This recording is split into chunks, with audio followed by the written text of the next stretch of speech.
Quero convidar você para abrir a sua Bíblia comigo, no livro do profeta Jeremias, no capítulo de número 29.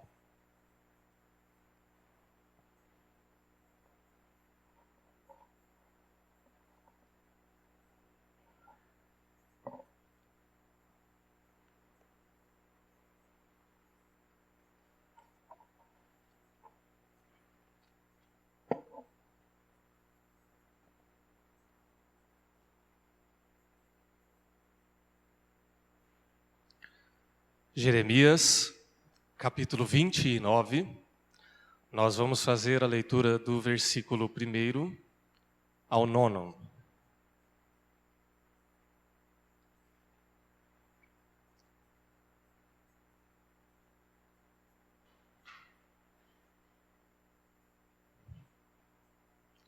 Amém, irmãos?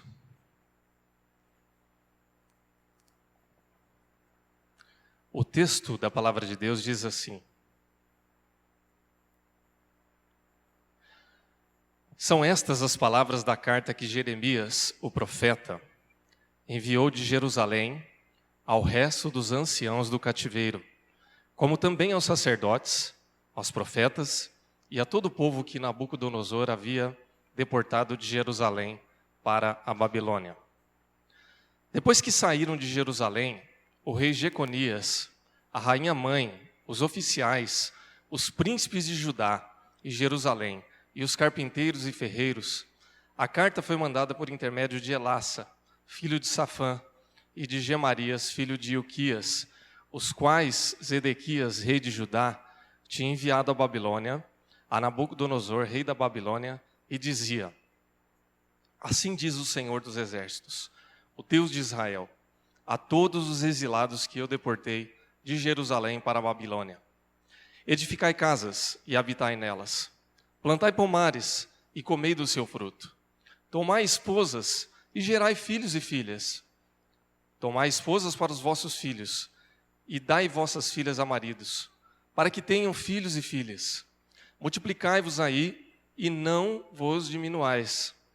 Procurai a paz da cidade, para onde vos desterrei, e orai por ela ao Senhor, porque na sua paz vós tereis paz.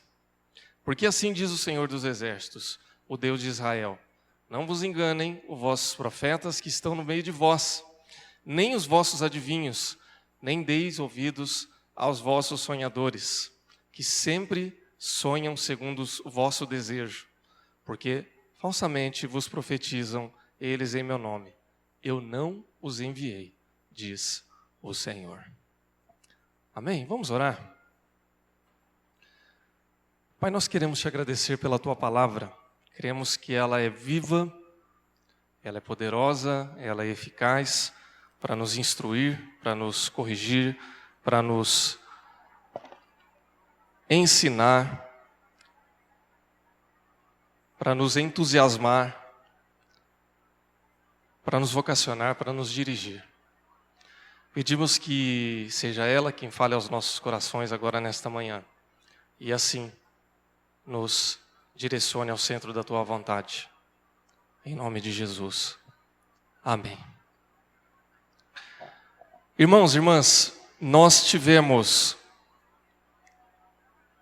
uma semana bastante politizada, se assim eu poderia dizer, após tantas questões políticas que aconteceram no nosso país nesses últimos dias.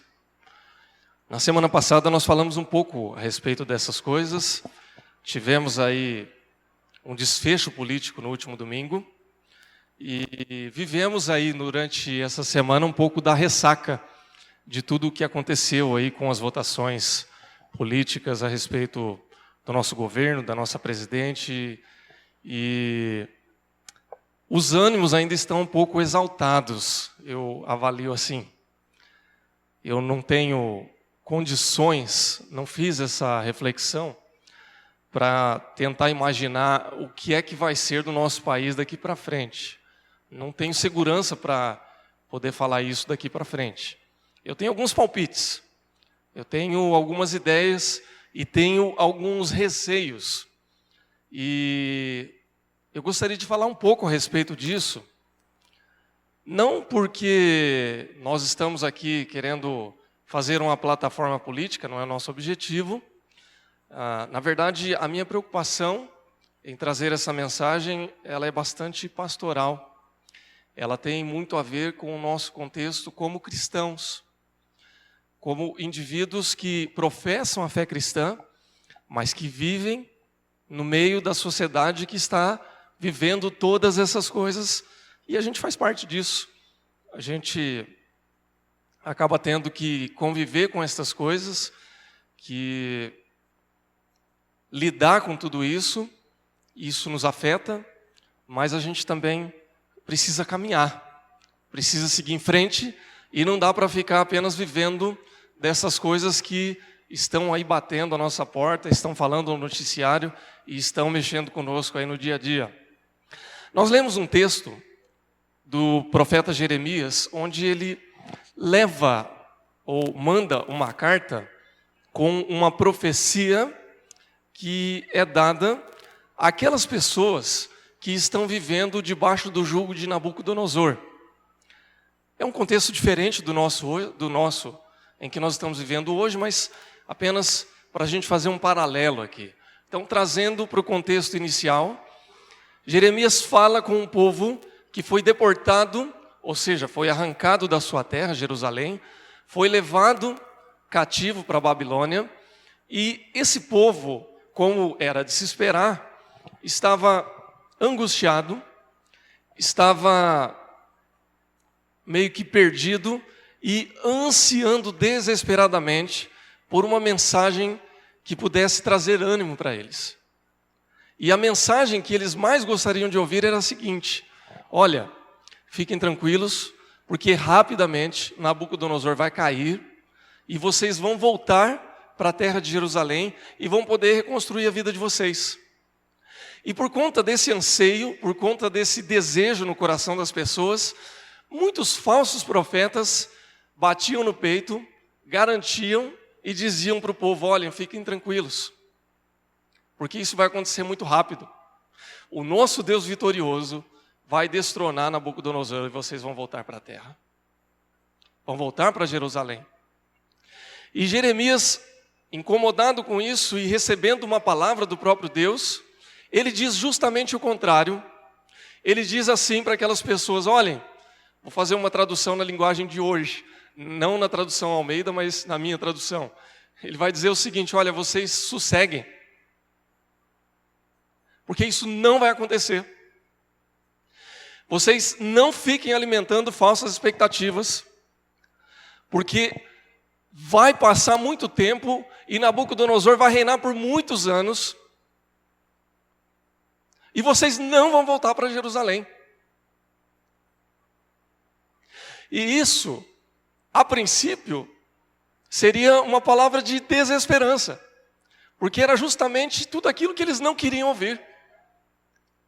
Mas era, naquele contexto, a palavra de Deus. E Deus, por meio dessa palavra de Jeremias, ele está mostrando que era a vontade de Deus naquele momento, por incrível que pareça.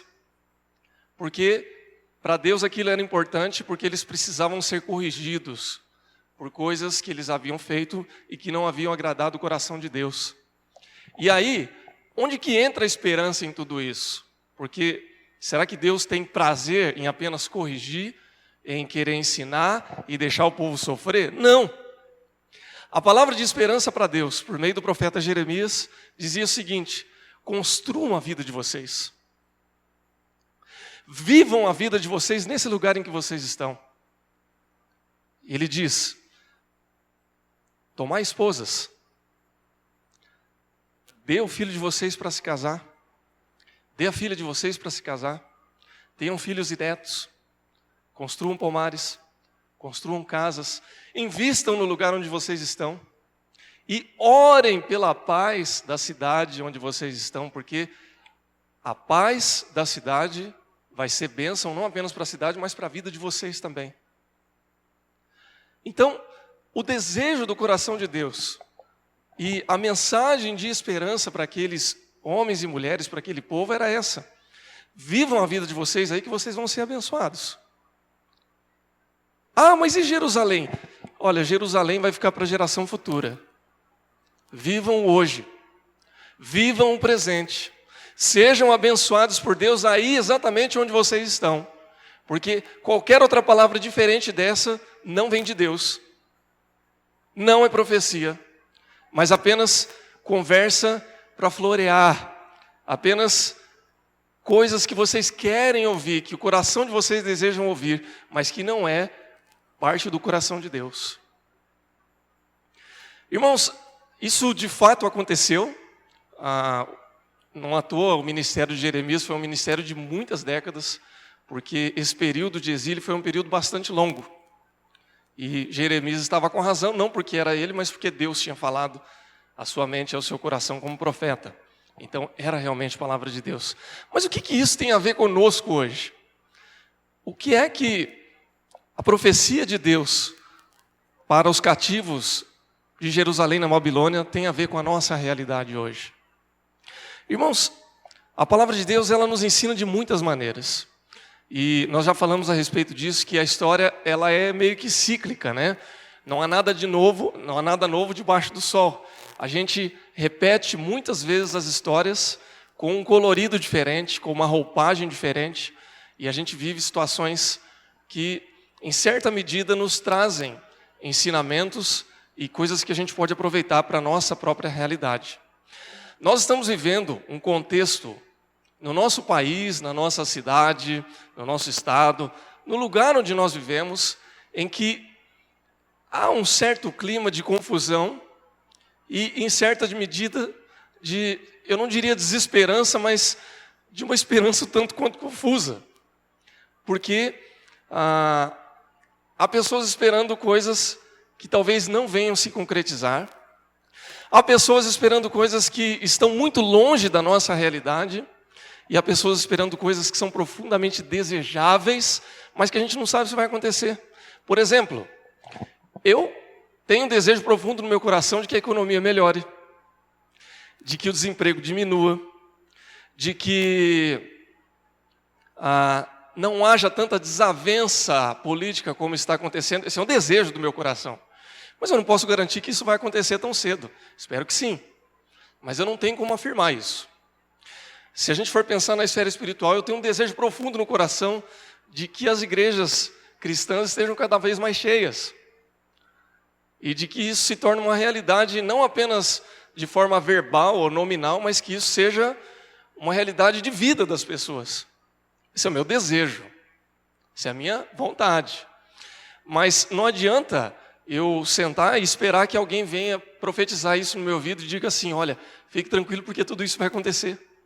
E seria muito desonesto da minha parte também, chegar aqui para os irmãos e usar a palavra de Deus para dizer, olha, fiquem tranquilos porque daqui para frente agora nós vamos bombar. E vai dar tudo certo. E tudo vai melhorar.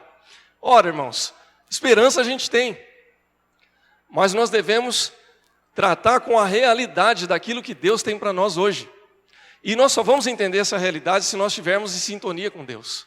Se nós andarmos com Jesus Cristo. Se nós tivermos a capacidade espiritual de ouvir a sua voz. A gente ouviu um tanto disso hoje na escola dominical, a respeito de nós termos a disciplina, a sintonia, a intencionalidade de andar com Jesus e ouvir a voz dele e deixar que ele fale no mais profundo do nosso ser. Como que isso vai implicando na nossa vida? Irmãos, irmãs, nós estamos vivendo um momento perigoso, onde as pessoas andam loucas para encontrar alguém que dê um caminho, um norte, uma direção. É um momento propício para aparecer herói, para aparecer salvador, para aparecer um Messias prometido, essa é uma linguagem religiosa, né? Mas alguém que vai levar as pessoas para o rumo certo. E nós continuamos afirmando, irmãos, que essa figura humana não existe. Que a figura que vai nos dar um norte, a direção, continua sendo o nosso Senhor Jesus Cristo. E qualquer coisa que passar disso vai nos levar ao engano. Então, onde é que vai ficar a nossa esperança? Onde é que nós devemos basear a nossa esperança? Essa palavra, ela implica muito naquilo que nós ouvimos no texto da palavra de Deus, porque as pessoas estavam perdidas naquele tempo. Elas estavam angustiadas com razão, porque ninguém em sã consciência fica feliz de ser deixado ou levado da sua terra e colocado num contexto que não é o seu contexto desejável. Ninguém fica feliz assim. Ninguém se adapta bem da noite para o dia em terra estranha. Leva tempo. Mas isso levava também as pessoas a procurarem um Salvador, um Messias, uma palavra de esperança. E muitos falsos profetas estavam se beneficiando disso. Eu vou falar o que eles querem, eu vou oferecer o que eles estão precisando e eu vou me beneficiar com isso. E Deus chama o profeta e diz, olha, me desculpa, não quero estragar a alegria de vocês, mas não vai acontecer nada disso. Ora, Jeremias, ou ora, Senhor Deus, se isso não vai acontecer, qual é a nossa esperança? Primeiramente, a nossa esperança está em Deus, por meio do Senhor Jesus Cristo. Mas há ações que nós podemos fazer de forma intencional para que isso continue sendo uma realidade na nossa vida. Então, o primeiro aspecto que a gente vê aqui e que nós podemos trazer para a nossa realidade, para a gente continuar caminhando, é continuar construindo a nossa vida de acordo com a vontade de Deus. Vejamos mais uma vez no texto. A profecia diz assim: construir ou edificai casas e habitai nelas, plantai pomares, a partir do versículo 5, comei o seu fruto. Se você vai plantar pomar para depois comer o fruto, vai levar tempo, né, irmãos? Eu não conheço nenhuma planta que dê tão rápido assim, a não ser tomate, essas coisas assim, né, que vai mais rapidinho. Mas há certas coisas que demoram. E se a gente pensar de forma metafórica, nós estamos falando de investir e semear, e plantar, e cultivar, e colher coisas na nossa vida, como o trabalho, o estudo, as amizades, os relacionamentos e etc. Tomar esposas, gerar filhos, dê os seus filhos para se casar. Então, Deus estava falando para aqueles homens e para aquelas mulheres de um projeto de vida. Ele estava dizendo o seguinte: olha, aqui é o lugar de vocês. E não importa se vocês estão debaixo do jugo de um rei injusto. Não adianta vocês reclamarem e dizerem, olha, Nabucodonosor é um cara cruel, mau. É alguém que não teme a Deus. É alguém que fez o mal para o povo de Jerusalém. Isso é verdade, ele fez tudo isso. Pegou os jovens de Jerusalém, os melhores, como Daniel e seus amigos, por exemplo, para trabalhar na corte, para comer da comida sacrificada. Tudo isso era verdade. Mas Deus dizia assim, olha, não importa. Vocês têm que continuar vivendo a vida de vocês. Vocês precisam continuar investindo nos seus projetos. Plantar, colher, semear, tocar a vida. E aí, irmãos, quando nós pensamos na nossa realidade, nós vemos que Deus quer nos abençoar também, porque Ele tem prazer em abençoar os seus filhos. Mas para que isso aconteça, nós precisamos seguir a vida, seguir em frente. Eu estou dizendo isso, irmãos, porque o momento que a gente vive hoje é um momento que desperta muitas paixões, é fato. Então, a gente fica muito antenado, isso até em certa medida é bom, né, em se formar a respeito de política, em respeito dos desdobramentos das coisas que estão acontecendo no país. É necessário, é importante. Quem coloca governante lá na política central, seja no executivo, no legislativo, somos nós. Então eu preciso saber votar bem, eu preciso saber cobrar, eu preciso saber entender pelo menos um pouco do jogo político. Isso é importante. Mas a minha vida, ela vai ser decidida no cotidiano das coisas que eu estou fazendo. Seja o governo ruim ou o governo bom. Seja o partido A ou o partido B. Seja na ressaca das coisas que estão acontecendo ou na incerteza daquilo que ainda vai acontecer, que a gente não sabe.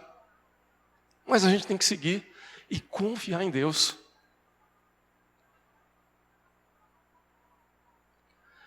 Eu preciso plantar o meu pomar. Eu preciso criar os meus filhos. Eu preciso dar os meus filhos em casamento. Dá para entender a lógica, né, irmãos? Eu preciso continuar sonhando. Nós precisamos continuar projetando a nossa vida na certeza de que Deus cuida de nós. O que vai acontecer no cenário econômico, político, religioso do nosso país? Irmãos, eu não tenho condições de prever. Eu não seria honesto em dizer. Eu tenho os meus palpites, eu já disse isso. Palpite é uma coisa que está longe da certeza. Eu acredito que em alguns aspectos vai melhorar, mas as coisas vão... Em outros aspectos a coisa está perigosa. Num primeiro momento, economicamente, a gente vai respirar. Esse é meu palpite, tá, irmãos? Não sou economista, é um palpite. Mas eu acredito que politicamente nós vamos viver dias difíceis ainda. Mas e daí? O que está feito, está feito. Mas eu preciso continuar trabalhando. Eu preciso continuar acreditando que alguma coisa boa vai acontecer. Eu preciso continuar cuidando dos meus filhos, da minha família. Eu preciso continuar vindo à igreja. Eu preciso continuar vivendo a minha vida cristã de uma maneira justa, conforme a palavra de Deus nos ensina. E eu preciso continuar concordando com aquilo que é bom e discordando daquilo que não presta. Veja que o povo que estava ali cativo, em nenhum momento foi aconselhado a viver conforme o povo da Babilônia. Deus diz, invistam nesse lugar. Mas Deus não diz, sejam como esses desse lugar. Então nós temos que continuar vivendo e construindo a nossa vida de acordo com a vontade de Deus. Para o cristão, construir a vida de acordo com a vontade de Deus é demonstrar confiança em Deus, aceitar os seus desígnios e crer que Ele vai continuar ajudando a construir as nossas vidas e não vai nos abandonar. Você crê nisso, meu irmão? Creia nisso em nome de Jesus. Deus não vai te abandonar. Deus continua com você. Deus não vai te desamparar. Pode ser que você viva um contexto difícil. Pode ser que o momento seja muito duro. Mas nós precisamos seguir em frente. E Deus vai conosco. Ele não vai nos abandonar. Segundo e último lugar, irmãos. O texto nos ajuda a entender que para a gente seguir em frente, nós precisamos viver em paz, de acordo com a vontade de Deus. O capítulo 29, no versículo 7, ele diz assim: procurai a paz da cidade, para onde vos discerrei, e orai por ela ao Senhor, porque na sua paz vós tereis paz. Interessante porque em um único versículo, ele repete 3 vezes a palavra paz, ou o termo shalom, né, que é o significado de paz que nós temos aqui. E ele diz assim, ore pela paz da cidade, porque se houver paz na cidade, vai ter paz para vocês. Orem pela paz do lugar onde vocês estão, porque havendo paz ali, vocês vão vivenciar essa paz também. A ideia de paz aqui, ela vai além da ausência de guerras ou da ausência de conflitos. Paz significa bem-estar, ou estar bem, estar completo, estar são e salvo, estar saudável. Então, vai além da ideia apenas de ausência de conflitos. É a ideia de integralidade, de totalidade, de recursos espirituais, de recursos emocionais, que possam preencher as nossas necessidades. E aí então, a chave para isso, segundo a palavra de Deus, é a oração. Orem para que isso aconteça. Se coloquem de joelhos para que isso se torne uma realidade. Irmãos, nós estivemos numa discussão a respeito dessa ideia de oração. Essa semana na pós-graduação, estávamos conversando com alguns pastores, e alguns diziam assim, puxa vida, é uma pena que o povo está apenas orando a respeito da realidade que nós estávamos vivendo, ou que estamos vivendo. E aí alguém, né, com muito discernimento, diz assim, apenas orando? Só orando? Eu acho que orar é a coisa que a gente mais precisa fazer hoje. É a primeira das mais importantes coisas que a gente deve fazer. Por quê? Primeiro, porque nós estamos colocando isso nas mãos de Deus. Segundo, porque Deus, através da oração, vai moldar o nosso caráter e as nossas ações.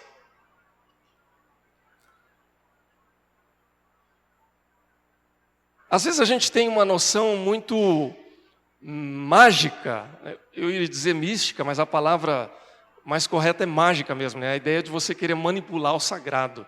Então, assim, se eu oro fervorosamente, Deus vai fazer a minha vontade porque eu estou sendo fervoroso. Deus sempre vai fazer a vontade dele, viu, irmãos? Só que por meio da oração, além de eu expor o meu coração na presença de Deus, Deus vai tratar esse coração para que eu possa agir segundo a sua vontade e o seu querer. Se a gente pensa em algum tipo de transformação, seja ela qual for, no nosso contexto, na nossa realidade, é por meio da oração que a gente vai ser agente de transformação. Porque Deus vai mudar o nosso coração. Porque Deus vai tratar a nossa vida. Deus vai transformar a nossa realidade de tal forma que nós vamos agir segundo o querer dEle. E aí a gente vai agir de forma transformadora. Agora é interessante porque o aspecto ou o foco da profecia, da palavra de Deus, para que a gente pudesse orar, ou para que eles orassem, e a gente transporta isso para a nossa realidade hoje, é que a oração seja pela paz. E aí a pergunta que surge para nós é, irmãos, será que nós estamos vivendo um período de ausência de paz, ou risco de ausência dessa paz? Bom, se a gente for pensar em todos os aspectos, em todo o significado daquilo que nós tratamos aqui acerca de paz, eu acho que sim, não é? Será que todos nós estamos vivendo um tempo de vida completa, de estado de bem-estar, de saúde para todos? Eu acho que não. Então nós precisamos orar. Nós precisamos pedir para que Deus molde o nosso caráter para uma ação mais efetiva. Mas há um risco maior hoje, que é também, e a gente falou a princípio que a paz poderia também ser a ausência de conflito, é que hoje nós estamos vivendo também elementos de conflito. Irmãos, eu não me recordo de um tempo na história do nosso país, ou da nossa região aqui, ou onde quer que seja, em que as pessoas começam a se olhar de forma estranha umas a respeito das outras por causa de uma opção política. Sempre houve posicionamento, isso é fato. Mas eu não me recordo, tudo bem, talvez não seja, não tenha vivido tantos anos assim para pensar em um outro momento, mas para a minha realidade eu não me lembro de um tempo em que as pessoas se ofendam assim gratuitamente, onde um chama o outro de coxinha, de mortadela, tá virando uma feira e uma loja de salgado, né, irmãos? Alguma coisa assim. Engraçado, né? Tem a ver com comida, né? Isso deve daria um estudo antropológico aí para a gente pensar nisso, né? Mas tá chato isso, irmãos. Tá desagradável.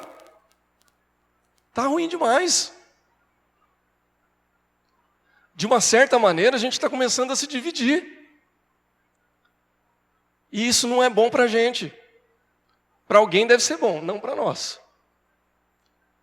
Para o povo não é. Essa semana, eu li um tweet muito engraçado do Eduardo Jorge, que foi candidato à presidência, lá pelo PV, e ele tem um senso de humor bastante peculiar, e ele estava comentando sobre o que aconteceu domingo, naquele conflito entre Bolsonaro e Jean Willis. E aí ele diz assim, olha, irmãos, os dois cometeram falta, mas qualquer um sabe que tem falta que é para cartão amarelo e tem falta que é para cartão vermelho. Eu achei engraçado a forma como ele se referiu a isso. E aí, assim, para bom entendedor, você vai ver quem que cometeu o amarelo e quem cometeu a falta para vermelho. Aí, quem cometeu falta para amarelo, na minha interpretação, é aquele que cospe. Aí, na mesma semana, um ator famoso, num restaurante, entra numa discussão, é ofendido, e aí ele cospe no rosto de uma mulher. E aí, se eu for fazer essa analogia, então eu vou falar, quem que fez para cartão amarelo, quem que fez para cartão vermelho? Bom, domingo a cuspida era para o cartão amarelo, mas agora nessa semana a cuspida passa a ser o cartão vermelho. O que eu quero dizer com isso, irmãos? Nós estamos vivendo um tempo em que, se a gente não tomar cuidado, a gente vai perder o controle das coisas. E mais do que nunca, a gente precisa orar e agir pela paz, porque isso não vai beneficiar ninguém. Nós estamos vivendo um tempo em que se relativiza as coisas. Bom, dependendo quem eu ofenda, não, aí é válido, mas se eu ofender o fulano de tal, não é válido. Dependendo do rosto de quem eu cuspa, eu posso. Dependendo de quem eu cuspa, eu não posso. Se um apanhou, é tortura. Se o outro apanhou, aí não é tortura. Dá para entender, irmãos? Não há como justificar o que é injustificável. Ofensa é ofensa, agressão é agressão, tortura é tortura, mentira é mentira, calúnia é calúnia. E quem vai ajudar a gente a diferenciar essas coisas é Deus. Ou são os princípios da palavra de Deus, ou são os valores da palavra de Deus. E se nós não buscarmos a paz, irmãos, se nós não orarmos pela paz, nós vamos viver tempos difíceis. E quando a gente diz a respeito da paz e a oração, é no sentido de que não apenas o sobrenatural de Deus haja nesse sentido, mas a oração molde o nosso caráter para que nós possamos agir assim também. Olha, irmãos, na boa, e aí falando de uma maneira pessoal, eu me recuso a me dispor com o meu irmão, com o meu amigo, com o meu vizinho, com o meu professor, com o meu aluno, por causa de questões de natureza política. Com todo respeito. Com todo respeito. Eu não sou obrigado a concordar e nem discordar. E você não é obrigado a concordar comigo, você pode discordar. Mas eu não vou entrar no campo da ofensa. Não vou entrar no campo do julgamento. Tem gente que está julgando o outro, ou sendo julgado pelo outro por causa de uma frase, por causa de uma brincadeira. Irmãos, está difícil. Está complicado demais. E esse era um risco que o povo naquele tempo vivia também. Vocês imaginem o que seria da vida do povo cativo na Babilônia se eles começassem a todo tempo querer virar ou fazer uma guerrinha contra os babilônios. Eles iam viver um inferno na terra, ou seriam talvez exterminados. Se nós trouxermos essa animosidade para a nossa vida, para a nossa casa, para a nossa expressão de fé, para os nossos relacionamentos, nós vamos ter dias difíceis, irmãos. Nós vamos ter dias difíceis. Faça uma pergunta. A quem beneficia esse tipo de conflito? Quem que se beneficia com a ausência de paz? Eu não tenho a resposta aqui, ou eu não vou dar essa resposta. Mas eu posso dizer com certeza quem perde com a ausência de paz. Eu perco. Você também perde. Todos nós perdemos. Então, que a gente possa buscar a paz da nossa cidade, do nosso lugar, do nosso estado, do nosso país. Sabe, irmãos, uma coisa muito interessante do ministério pastoral, e eu já estou encerrando a nossa reflexão, mas uma coisa muito interessante do ministério pastoral é que a gente tem a oportunidade de viver em lugares diferentes, conhecer pessoas diferentes, conhecer cidades diferentes. Eu até antes de ir para a faculdade de teologia, para o seminário, eu sempre tinha vivido na mesma cidade e quase que toda a minha vida no mesmo bairro. E a minha cosmovisão, a minha visão de mundo era muito restrita àquilo que eu vivia. E depois eu mudei de cidade para estudar, depois eu já passei por 3 estados diferentes, por 4 cidades diferentes, num período de 10 anos de ministério.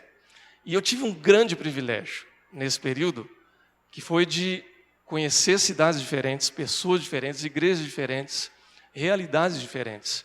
E uma coisa que eu aprendi nesse tempo foi que qualquer lugar que Deus me levasse, seria o lugar onde Ele iria me abençoar. E naquele lugar onde Ele iria me abençoar, eu deveria dedicar o meu tempo, a minha vida, e aprender a gostar e amar aquele lugar e as pessoas daquele lugar. Mesmo que não fosse um lugar tão parecido quanto o meu contexto, a minha raiz, a minha realidade inicial de vida lá no interior paulista. E isso fez tão bem para a minha vida. E tem feito tão bem. De forma, irmãos, que eu acho que mais do que nunca a gente precisa continuar amando o nosso lugar. Se Deus te colocou aqui em São Paulo, ame esse lugar. Ore por esse lugar. Viva intensamente esse lugar de acordo com a vontade de Deus. Se Deus está te levando para um outro lugar, seja lá qual for, viva com intensidade e com amor nesse lugar também, em nome de Jesus. Ore pela paz do seu lugar. Ore pela sua vida. Ore pela sua realidade, em nome de Jesus. Amém, irmãos? Vamos colocar em pé e vamos orar em nome de Jesus?